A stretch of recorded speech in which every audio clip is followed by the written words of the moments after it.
దేశంలో వంట గ్యాస్ కొరత కొనసాగుతూ ఉంది. ముఖ్యంగా ప్రజలు అనవసరమైన రూమర్లను నమ్మేసి భయపడుతూ ఉన్నారు. ఇలాంటి పరిస్థితుల్లో వంట గ్యాస్ సిలిండర్ల కొరతపై కేంద్రం కీలక ప్రకటన చేసింది. బుకింగ్ చేసిన 2.5 రోజుల్లోనే సిలిండర్ డెలివరీ చేస్తామని వెల్లడించింది. ఎల్పీజీ ఉత్పత్తిని 25% పెంచామని బుధవారం ఓ ప్రకటన విడుదల చేసింది. హర్మజ్ జలసంధితో సంబంధం లేని రూట్ల ద్వారా చమురు దిగుమతి చేస్తున్నట్లు కూడా తెలిపింది. హర్మజ్ నుండి ఆగిపోయిన సప్లై కంటే ఎక్కువ చమురునే సేకరించినట్లు కేంద్రం స్పష్టం చేసింది.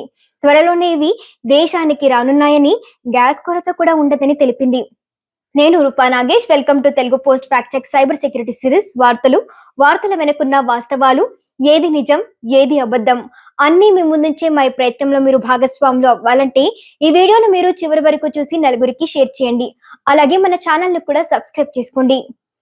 గృహ వినియోగదారులకు గ్యాస్ బుకింగ్ చేసిన 2.5 రోజుల్లోనే పంపిణీ చేస్తామని కేంద్రం అంటుంది. అయితే దేశవ్యాప్తంగా ఇండియన్ ఆయిల్ కార్పొరేషన్ కు చెందిన ఇండియన్ గ్యాస్ బుకింగ్ వ్యవస్థ కుప్పకూలింది.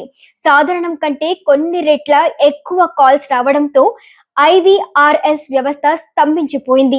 15 కోట్ల వంటగదులకు గ్యాస్ అందించే ఇండియన్ నెట్వర్క్ లో తలెత్తిన ఈ సంక్షోభం ప్రయాణికులను, గృహిణులను తీవ్ర ఆందోళనకు గురి చేస్తోంది.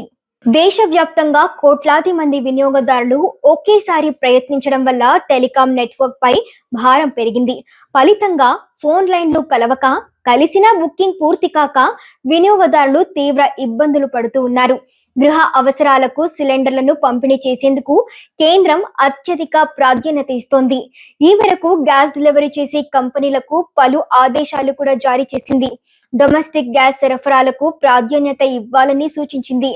వంట గ్యాస్ సిలిండర్ల కొరత ఉండటంతో సైబర్ కేటుగాళ్లు మోసాలకు పాల్పడుతూ ఉన్నారు. గ్యాస్ బుకింగ్ కోసం ఆన్లైన్ లో వెతికే వారినే లక్ష్యంగా చేసుకొని కొత్త తరహా మోసాలకు తెరదీశారు.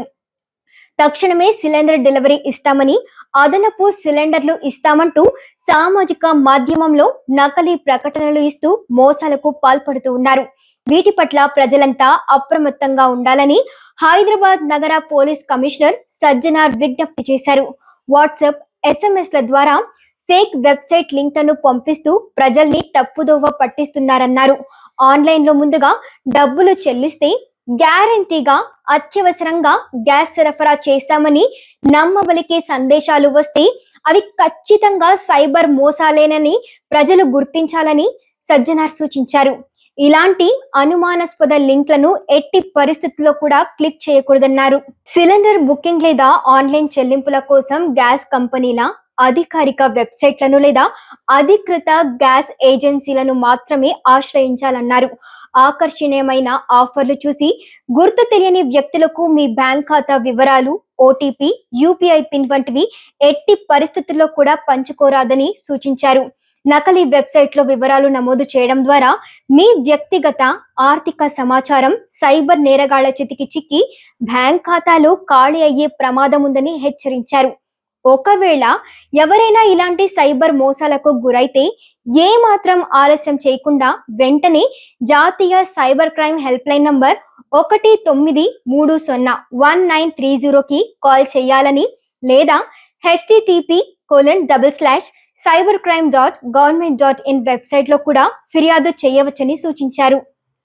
ఎల్పీజీ సిలిండర్ల కొరతపై ఎలాంటి భయాందోళనలు వద్దని కేంద్రం చెబుతూనే ఉంది. అనవసరంగా గ్యాస్ సిలిండర్లను బుకింగ్ చేయవద్దని సూచించింది. అమెరికా, ఇజ్రాయెల్, ఇరాన్ మధ్య యుద్ధం కారణంగా చమురుతో పాటు ఎల్పీజీ సరఫరాలో కూడా అంతరాయం ఏర్పడింది. దీంతో ఎల్పీజీ సిలిండర్ల కొరతతో పాటు రేట్లు పెరగడంతో వినియోగదారులు ఆందోళన చెందుతూ ఉన్నారు. ముందు జాగ్రత్త కోసం గ్యాస్ సిలిండర్లు బుక్ చేస్తున్నారు. దేశంలో తగినంత ఎల్పీజీ నిల్వలు ఉన్నాయని కేంద్రం హామీ ఇచ్చింది. ప్రస్తుతం దేశంలో రోజుకు దాదాపు 55 లక్షల బ్యారెళ్ల ముడి చమురు అందుబాటులో ఉందని స్పష్టం చేసింది. సాధారణంగా హర్మజ్ జలసంధి ద్వారా వచ్చే దానికంటే ఎక్కువగా చమురు, ఎల్పీజీ నిల్వలు భారత్ వద్ద ఉన్నాయని ప్రభుత్వం తెలిపింది. ప్రస్తుతం దేశంలోని డిమాండ్ను తీర్చడానికి తగినంత సేకరణ కూడా జరుగుతూ ఉందని, దయచేసి అనవసరమైన ఎల్పీజీ బుకింగ్లను నివారించాలని ప్రజలను కోరింది. వాణిజ్య గ్యాస్ ను నమ్ముకున్న హోటళ్ల నిర్వాహకుల పరిస్థితి దారుణంగా మారింది. ముంబై, బెంగళూరులో కొన్ని హోటల్స్ గ్యాస్ కొరత కారణంగా మూసేశారు. గ్యాస్ నిల్వలకు అంతరాయం లేకుండా ప్రభుత్వం బాధ్యత వహించాలని తెలంగాణ హోటల్స్ అసోసియేషన్ సభ్యులు డిమాండ్ చేస్తూ ఉన్నారు.